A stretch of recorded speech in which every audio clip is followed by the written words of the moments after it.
एक बार एक गांव में एक साधु रहता था। वह भगवान पर बहुत विश्वास रखता था। एक बार वह साधु पेड़ के नीचे बैठा था और भगवान को याद कर रहा था। तभी अचानक वहां बाढ़ आ गई। चारों तरफ पानी ही पानी दिखाई दे रहा था। सब लोग अपने आप को बचाने के लिए पहाड़ की तरफ भागने लगे।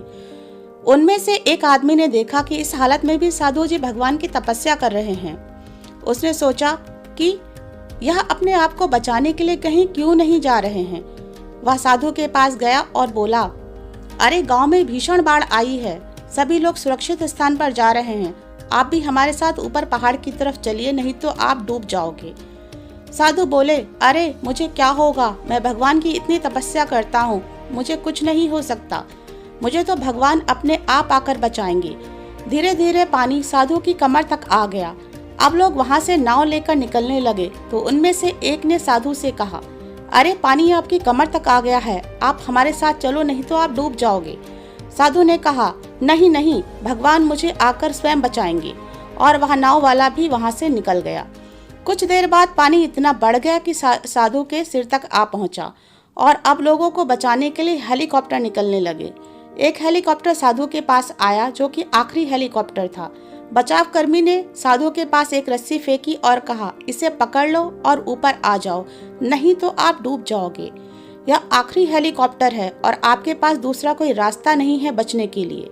साधु ने कहा, यह रस्सी ऊपर खींच लो और चले जाओ, मुझे भगवान के ऊपर पूरा भरोसा है, वह मुझे बचा लेगा।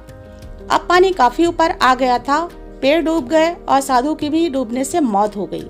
मरने के बाद साधु भगवान के पास गया और बोला, हे भगवान, मैंने पूरी जिंदगी आपकी तपस्या की, मैंने अपना सारा जीवन आपकी आराधना में लगा दिया, मैंने इतने भरोसे के साथ आपका इंतजार किया कि आप मुझे बचाने आओगे, लेकिन वहाँ मेरी डूबकर मौत हो गई और आप नहीं आए, ऐसा क्यों किया आपने?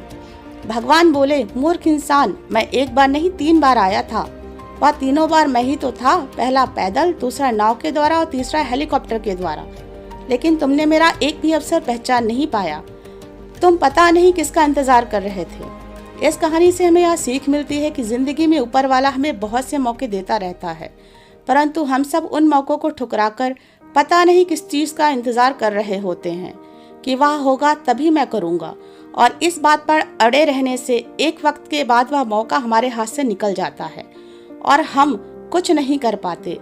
तो किसी भी अच्छे समय का इंतजार मत करो, जो भी करना है आज और अभी से शुरू कर दो। अगर आपको हमारी ये कहानी अच्छी लगी तो हमारे चैनल को लाइक, शेयर और सब्सक्राइब कीजिए। इस तरह की और भी कहानियाँ आपके सामने लाने की कोशिश करेंगे। Thanks for watching this channel.